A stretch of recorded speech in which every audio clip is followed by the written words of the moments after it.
Hey guys, Mr. Conspiracy Theorist here today, and as the title suggests, I am going to be talking about the future of Darktide and the potential future updates. And let me just tell you, I think the end of this year is going to be really, really big. I have this sneaking suspicion based on what I haven't seen, if that makes any sense. We'll talk about it more in a second, but I have this suspicion that whatever's coming out at the end of this year is going to be bigger than anything we've seen in Darktide so far. And it could be leading into some of the things that have been teased for a while. We have no idea, but what we can tell is that there has been certain things that have been missing in their development for a while, and we can use that to reverse engineer what they potentially might have been working on behind the scenes. Now, I wanted to go ahead and spell out that I'm not going to be talking about the fall update in this video, because the fall update will be coming out very, very soon. We don't have to speculate on that for too much. If all things go as planned, it should be coming out within a month or so. We'll know information about it.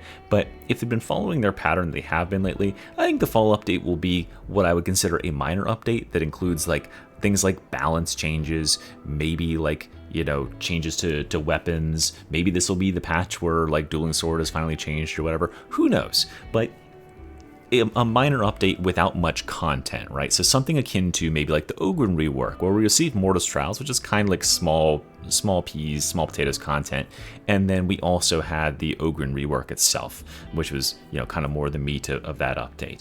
So if it's small like that, then yeah, I'm not that interested in it. But if it's a big update on the level of Arbites, that's what I'm gunning for here. I think that this update might be as big or bigger, in terms of content deliverance than the Arbites update is, which should give you some idea of the scale I'm talking about here.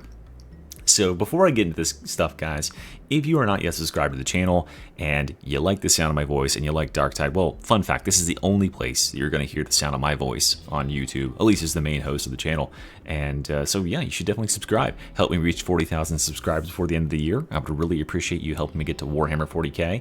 And yeah, thanks for watching, guys. All right, let's dig in, and let me first explain my philosophy here, the sort of methodology I'm going to be using for this thought experiment to deduce what they might have been working on. And that is that we are working with the negative space, right? We can't assert anything with positivity, because Fatshark doesn't have leaks.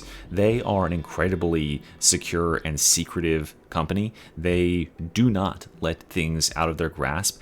For a company that has a bunch of outside contractors, even like non-paid team members who are like community playtesters and stuff like that, they've never had a significant leak that has like given away what our next update is going to be ever, as far as I'm aware of, which is pretty crazy. And as someone who's also signed an NDA with them, I don't even know if that's on the NDA to say that I have an NDA, but I have an NDA, and yeah, they take it very seriously, I'll tell you that. So we're not going to be able to deduce or tell what they have coming by leaks or anything like that. But what we can do is look at what they haven't been doing and deduce by saying, okay, well, they have a certain amount of resources to spend. They have artists and developers and stuff, and they've been making these sort of things, but they haven't been making these sort of things. And those assets, those production assets have to go somewhere, right? Their developers aren't just sitting around twiddling their thumbs. They're working on something most of the time. So what have they been working on? And this is where we're going to start going through the different sorts of, I guess, evidence that we can use to deduce what they might have been working on. My first piece of evidence, or the first thing that I think has been notable in its absence, is the artists. The artists themselves, the ones who are responsible for like cosmetics, who are responsible for player weapon designs and character designs and enemies and all that stuff, they haven't had anything significant to work on since Arbites.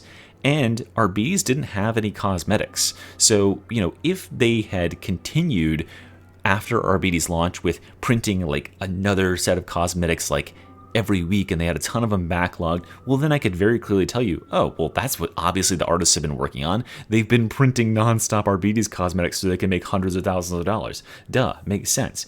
But the fact that they didn't have that ready for Arbites launch tells me that they were probably busy at work on something else. Arbites grabbed their attention probably because of a mandate by Games Workshop, and then they dropped everything to push out Arbites and just the minimal amount of equipment to go with it, and then we're right back to the project, because we've had plenty of time since they've come back from their summer break to have another couple outfits out for this guy, and they still haven't, which makes me think that they have something very important that they're working on in the background, and probably have been for a while, right? Before Arbites, there was the spring update, which was the Ogren rework, which didn't require a whole lot of art assets, quite obviously. It had Mortis Trials, which I guess had some map design assets, but nothing really specialized there, outside of a couple of thumbnails or whatever for the special abilities and buffs. So those artists that are working for them, the character artists and stuff, haven't had anything really big in a while. And that leads me to suspect that they might be hard at work on something else. The second type, and the one that's almost so much more definitively indicative of what they may be working on, is level designers. There's obviously people at Fetchark whose entire job is to design these levels, to put them together, and they're beautiful and they're well thought out. And there was an era, if you look back a year ago, or a little bit more than a year ago, right? All of the updates in that era had generally at least one map. There was a period of time where we received 3 maps in the course of 3 months. We received 2 carnival maps, and then what else was it? Like, there were maps left and right. And the last map we received was Dark Communion. That came out on December 3rd, 2024. The only map content, or like map similar content we've received since then, are the 2 Mortis Trials maps that we got in spring of this year. There's been no other map content since. So what are the level designers doing? What are these guys, are they just sitting around twiddling their thumbs? I don't think so. I think that there are, there's probably a good number of people that are working and putting together levels for something big. We have not received maps by the time this update, presumably drops, a full calendar year, which is massive. That's a very, very long time, and they know that players are demanding maps, so they must be producing something to meet this demand. The other thing that hasn't changed since December of last year is the storyline. The storyline has been paused. I don't know if you guys have been following the Darktide storyline, but go check out Joe Plays Games if you haven't. She'll keep you abreast of what's been going on. But the storyline has been more or less paused after we defeated Rinda Karnak, who was doing this like weirdo, Nurgle-lite ritual to become the Herald of Admonition. And that was interrupted in the mission Dark Communion, and that is where the story has ended for the time being. It's on hiatus, it seems. Now, there was some elements of this that I could attribute to the fact that there was a slight rewrite to the story, that there was some light retconning that was done in the name of revamping the new player experience and incorporating the RBDs into the fold, into the rejects, or bringing them on board the Morningstar, but that didn't really affect the main thrust of the story, and it definitely didn't affect the direction of the story, where we have this cult of admonition who is getting more and more powerful seemingly by the day, and they are summoning more and more demonic Nurgle entities into this world. Like, they are really, really breaking the boundaries of reality and getting into the supernatural and bringing in otherworldly forces. This is no longer just a physical fight that we have here on Tertium. So with the story being paused there, it is high time, it is past high time to resume that story in a big way, right? We are almost at the climax. Everything would indicate that something very big is coming. And again, if you want speculation on this, go check out Joe Plays Games. She has tons of speculation on what might be coming around the corner, but it's very much smacking to me that it's time for something really big and really game-changing to happen in the world Tertium. The other thing that I want to point out as an evidence that there's something really big coming is something that I already talked about, which is that they are alternating content updates. They're doing the thing that Chris Wilson of Path of Exile fame was known for saying. I think there was like a TED Talk where he talked about their seasonal content and how they released a minor update that required very little developer time to make content to keep players engaged every 3 months, and then they would have sort of their B team who was working in the background to make this big content update that's going to like really push the game forward, that's going to develop the end game or develop, some massive system that really changes the fundamentals of the game. And so with that, if that is on the table, then what we're looking at, as I said before, is this alternating minor update, major update, and this should be a major update. And, we gotta outdo Arbites, right? You gotta end the year on a bang, and Arbites was the gold standard. It's probably the biggest pop in players and interest we've ever seen in the game, and we should be able to outdo that, hopefully, with whatever this is. So, with all of that deductive reasoning laid out there, with my reasoning for why I think that this is a likelihood, if my hypothesis is true, we should start to see some things come to fruition in the near future. So, what would the evidence be that suggests that I'm on the right track here? Well, when the fall update launches, we'll know a lot more. But if that fall update launches and the fall update is no maps or story progression, and there's like minimal art assets, there's really like kind of mostly balance tweaks and stuff that like, non-mainline team could mostly do, that is a good sign that there's something big brewing. That would point that would indicate towards my theory being correct. Now, I will give credit to the alternative theory, which is that Fajark is just like, we fucking give up. We don't know how to do this game, and we're not going to develop it anymore. But I think of the success of Arbites, I think that's unlikely.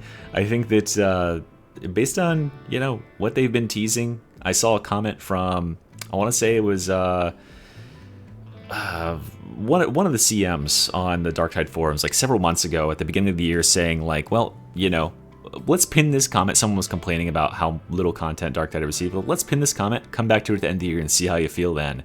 And that means I think that they knew like something smugly. They knew some big things were in the pipe for Darktide, and to cap out the year with a bang would be an excellent thing. So if we see that stuff, hoops are going to go up on my end that there is something really, really big cooking, and time will tell. But what do I think this implies about the actual content? What do I think it's going to be? Well, I can't say for certain, right? Like, it's super, super speculative. Anything I say from this point, everything I've been saying so far has been, based on my logic and deduction skills. But anything from here is literally just me guessing in the dark, because Fajark, again, is so good at keeping their OPSEC, like, super tight. Like, there's been no leaks. We just have the things that players have been conspiracy theorizing about forever. We think that probably there'll be a bunch of maps coming because their map makers haven't been making maps for a full year. The story should be continued because we haven't had the story be continued for a full year, and perhaps even a new enemy faction. And I'm basing this off of the interview with Victor Magnuson that I covered a little while back, and Jefficus covered a little while back, where he outright says that if they had their way, their number one priority would be to add a new enemy faction to the game. That would be their top of the line, number one most desired new feature for Darktide. So, how could we marry all those? I could see that perhaps this could be the long-awaited reveal of the second Hive City that's swarming with gene stealers, right? That would enable a bunch of new maps, tile sets, new art assets, new character art assets, perhaps even like a new game mode to go along with this new Hive City, and new enemies. All that stuff would make sense for something of that scope. If you're launching a new Hive City as a new terrain to fight in Tertium, then you can't just have one map when it launches, right? It's a whole new city to explore. We can't just be languishing with one map for months on end. They're gonna need to hit it full force with at least like 3-4 maps just to start us off in this new area.